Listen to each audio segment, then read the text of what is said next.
నమస్తే, welcome to special focus. పంటికి జీడిపప్పు తగిలితే ఆ రుచే వేరు. ధర ఎక్కువే అయినా రెండు పలుకులు తింటే చాలని అనుకుంటాం.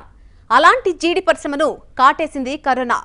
వరుస కష్టాలతో కుదేలైన రైతులను, పరిశ్రమలను మరింత కుంగదీసింది. 2 నెలలుగా పనులు లేవు, ఎగుమతులన్నీ ఆగిపోయాయి. వేల కోట్ల రూపాయల టర్నోవర్ నిలిచిపోయింది. మరి కాజు ఇండస్ట్రీ నిలదొక్కునేది ఎలా? అప్పుల ఊబిలో ఉన్న రైతు ఒడ్డున పడేదెప్పుడు? కరోనా ముందు 100 నుంచి 150 టన్నుల జీడిపప్పు రోజు ఎగుమతయ్యేది. కరోనా తర్వాత ఎక్కడ సరుకు అక్కడే ఆగిపోయింది. ఒకవైపు ప్రకృతి విపత్తులతో సతమతమవుతున్న జీడి రైతులకు కరోనా కాలం రోకటిపోట్లా మారింది.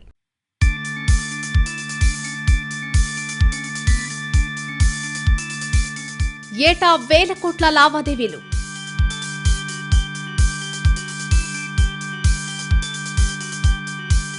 వేల సంఖ్యలో పరిశ్రమలు,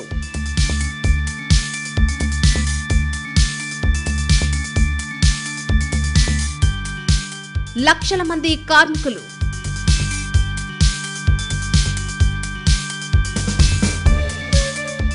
లక్షల ఎకరాల్లో తోటలు.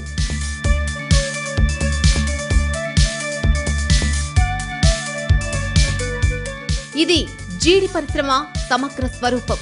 చూడ్డానికి చిన్నగా అనిపించినా రోజు వందలు, వేల కోట్ల వ్యాపారం జరుగుతుంది. ప్రతిరోజు జరిగే వందల టన్నుల ఎగుమతులే డిమాండ్ను తెలియజేస్తాయి.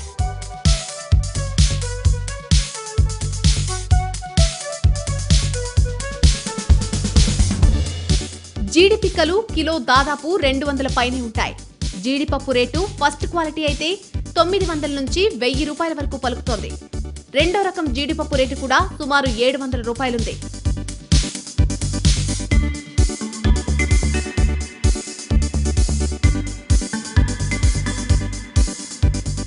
తెలుగు రాష్ట్రాల్లో ముఖ్యంగా శ్రీకాకుళం, ఉభయ గోదావరి, ప్రకాశం జిల్లాల నుంచి జీడిపప్పు ఎగుమతులు ఎక్కువ.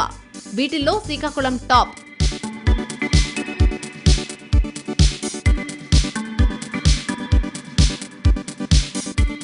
ఎన్నో కష్టనష్టాలోర్చి ప్రకృతి విపత్తులను తట్టుకుని జీడి తోటలను కాపాడుకుంటూ వస్తుంటే కరోనా విసిరిన పంజాకు అంతా సొమ్మసిల్లిన పరిస్థితి. లాక్డౌన్ వల్ల సరుకు ఎక్కడికక్కడ లాక్ అయిపోయింది. జీడిపప్పు తయారు చేసిన తర్వాత 4 రోజులు 2 నెలల వరకు మనం ఉంచే ఇది పెరిసిబుల్ గుడ్స్. ఇది నెల 2 నెలల వరకు నిల్వ ఉంచగలం, కానీ ఎక్కువ రోజులు నిల్వ ఉంచలేము. ఎప్పుడైతే నిల్వ ఉంచలేమో ఆటోమేటిక్గా ఫ్యాక్టరీలు అనేది బంద్ చేయవలసి వస్తుంది. ఫ్యాక్టరీలు బంద్ చేసి కార్మికులు కానీ యాజమాన్యం కానీ రోడ్డు మీద పడవలసిన పరిస్థితి కనిపిస్తుంది అన్నమాట. దాదాపు 2 నెలల పాటు కొనుగోళ్లు, ఎగుమతుల బూసేలేదు.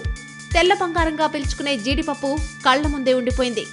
జీడి తోటల కోసం తీసుకొచ్చిన అప్పులు తీర్చే దారి తెలియక రైతులు దిక్కుతోచని స్థితిలో పడ్డారు. లాక్డౌన్ సమయంలో మూతపడిన జీడి పరిశ్రమలు ఎప్పటిలోగా తెరుచుకుంటాయో ఎవ్వరికీ తెలియదు. ఒకవేళ తెరుచుకున్నా గాడిన పడతాయో లేదో అన్న అనుమానాలున్నాయి. దీనికంతటికీ కరోనా వైరసే కారణం.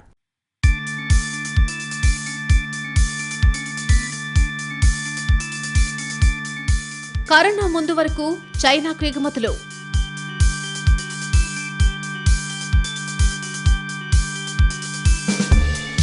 కరోనా వల్ల చైనాకు ఎగుమతులు లేవు. వియత్నాం, ఇండోనేషియా, ఐరోపా దేశాలకు ఆగిపోయిన సరుకు.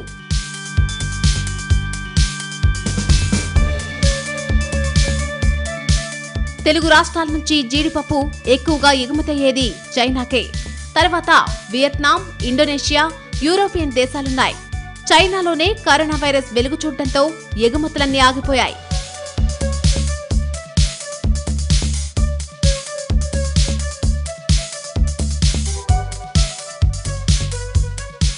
మార్చి చివరి వారంలో మన దేశంలో లాక్డౌన్ ప్రకటించడంతో లోకల్ మార్కెట్ కూడా స్తంభించిపోయింది.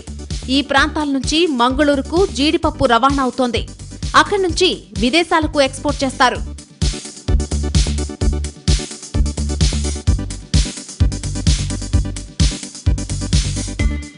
లాక్డౌన్ కారణంగా సరుకు రవాణా నిలిచిపోయింది.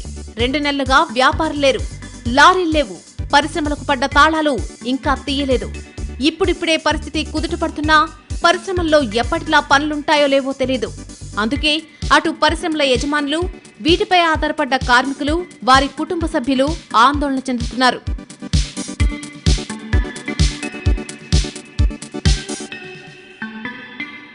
పప్పు తయారైన తర్వాత ఈ పప్పు అమ్మడానికి కూడా మాకు సమస్య ఉంది. ఎందుకంటే భారతదేశంతో లాక్డౌన్ ఉంది కాబట్టి ఇక్కడ తయారైన పప్పుని ఏ రాష్ట్రాలు అమ్ముతామో ఆ రాష్ట్రాల్లో లాక్డౌన్లో ఉన్నాం కాబట్టి ఈ పప్పు అమ్మడం కూడా కష్టమవుతుంది. కాబట్టి వెంటనే దీనికి ఒక ప్రధానమైన ఒక రూట్ చూపించి ఈ జీడి పరిశ్రమ ఆదుకుంటారని మేము కోరుతున్నాం. చైనాలో మొదలైన కరోనా వైరస్ ప్రపంచ దేశాలన్నింటినీ చుట్టేయడంతో ఇక్కడి నుంచి ఏ దేశానికి కూడా జీడిపప్పు ఎగుమతులు లేవు. చైనాలో ఎక్స్పోర్ట్ ఆగిపోవడం వల్ల, యూరోప్ కంట్రీస్ ఆగిపోవడం వల్ల ఆ పప్పులు ఏంటంటే లోకల్లో సేల్ చేయడం వల్ల రూపాయి వస్తువులు ఏంటంటే 50 పైసలు 40 పైసలు పంపుకునే పరిస్థితిలో ఉన్నాము. ఈ కరోనా అలా కంటిన్యూ అయితే ఇంకా చాలా అధోగతి పాలయ్యే పరిస్థితిలో ఉన్నాం. చాలా కష్టంగా ఉంది. నెక్స్ట్ ముందేమో తితిలి వచ్చింది, తర్వాత మార్కెట్ డిఫరెన్స్ వచ్చింది, ఇప్పుడేమో కరోనా వచ్చింది. దీని నుంచి జీడి పరిస్థితులు మాత్రం పడిపోయే పరిస్థితులు చాలా ఎక్కువగా కనిపిస్తున్నాయి సార్. వడ్డీలు కట్టుకోలేని పరిస్థితుల్లో కూడా మేము మాత్రం మాత్రం జరుగుతుంది. ఎక్స్పోర్ట్ సాధారణ స్థితికి చేరుకుంటేనే పరిశ్రమలు నడుస్తాయి. లేదంటే సరుకులు సేల్ కాక, కార్మికులకు వేతనాలు ఇవ్వలేక యజమానులు ఇబ్బంది పడే పరిస్థితి ఉంటుంది. వాస్తవానికి జీడి పరిశ్రమ గడిచిన 2 ఏళ్లుగా తీవ్ర సంక్షోభాన్ని ఎదుర్కొంటోంది. ప్రకృతి విపత్తులు కునుకు లేకుండా చేశాయి. తిత్లీ తుఫాన్ దెబ్బకు వ్యవస్థ అంతా కుప్పకూలింది. ఆ తర్వాత వచ్చిన జీఎస్టీ ఇంకా కుంగదీసింది. ఇప్పుడు కరోనా దాడి చేయడంతో ఏం చేయాలో పాలుపోవడం లేదు జీడి రైతుకు.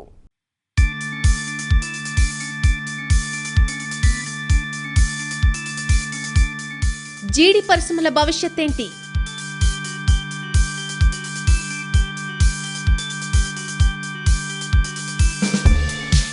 ఇప్పటికే తుఫాన్ల కారణంగా నేలకొరిగిన చెట్లు,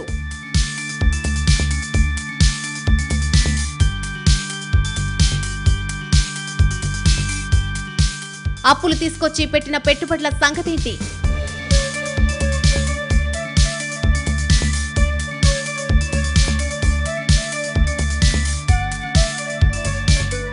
కరోనా కంటే ముందుగానే 2 తుఫాన్లు జీడి పరిశ్రమను దారుణంగా దెబ్బతీశాయి. హుద్హుద్, తిత్లీ తుఫాన్ల వల్ల మూలవనరైన జీడి పంట కూకటి వేళ్లతో సహా నామరూపాలు లేకుండా పోయింది.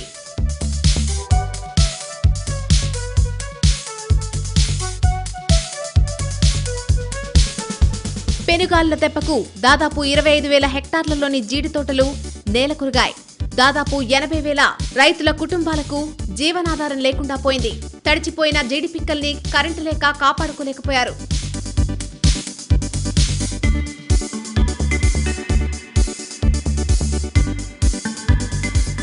ఇలాంటి ప్రతికూల పరిస్థితుల్లోనూ పరిశ్రమలు మూతపడకుండా విదేశాల నుంచి పిక్కను దిగుమతి చేసుకుని కొంతమేర నెట్టుకొచ్చారు.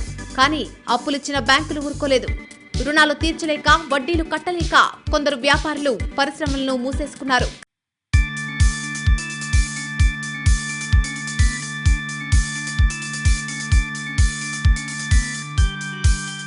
ఇంతలో జీఎస్టీ, వ్యవసాయ మార్కెట్ కమిటీ పన్నుల విధానం రావడంతో పరిశ్రమలను రన్ చేయలేక మూసివేసి కొన్నాళ్లు నిరసన తెలిపారు.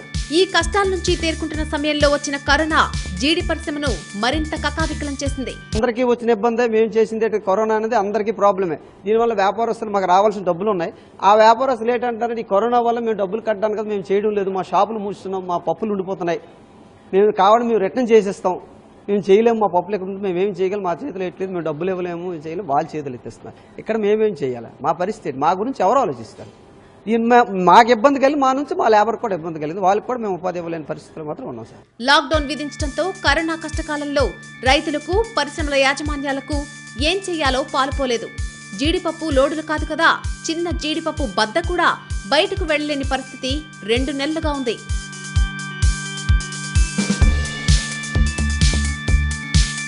లక్షల్లో పెట్టుబడి, కోట్లల్లో వ్యాపారం. ఇప్పుడు పెట్టుబడులే మిగిలాయి. వ్యాపారం లేక కోట్లల్లో నష్టం వాటిల్లింది. ఈ కష్టం నుంచి ఎప్పటికి బయటపడాలో, ఎలా బయటపడాలో తెలియడం లేదు పరిశ్రమ వర్గాలకు.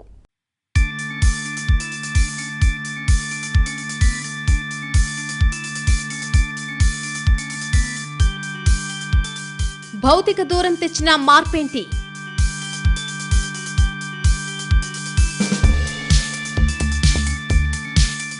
పరిశ్రమల యాజమాన్యాల స్పందన ఎలా ఉంది?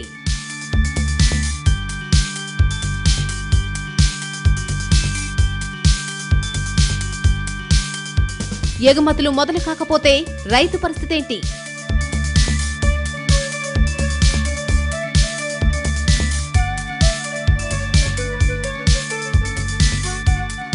జీడి పరిశ్రమల్లో మగాళ్ల కంటే మహిళలే ఎక్కువగా పనిచేస్తారు. వేల మందికి ఇదే జీవనాధారం. పిక్కలు వలవడం, గ్రేడింగ్, ప్రాసెసింగ్ ఇలా రకరకాల పనులు చేస్తారు.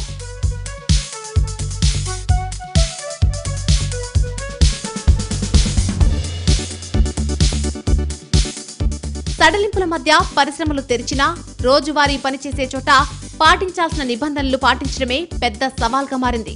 పనుల్లోకొచ్చేవారు మాస్కులు ధరించారా లేదా ఇలా పర్యవేక్షించడం, శానిటైజర్ను అందుబాటులో ఉంచడం తప్పనిసరిగా మారిపోయింది. కార్మికులు ఎంత దూరంలో పనిచేయాలో మార్కింగ్ వేసి పెట్టారు.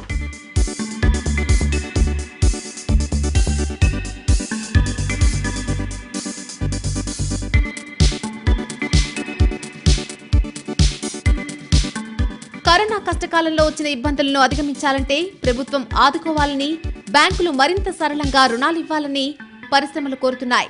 రాయితీలు ప్రకటిస్తే కరోనా వల్ల ఎదురైన ఇబ్బందులు 1-2 తొలగిపోతాయని ఆశిస్తున్నారు.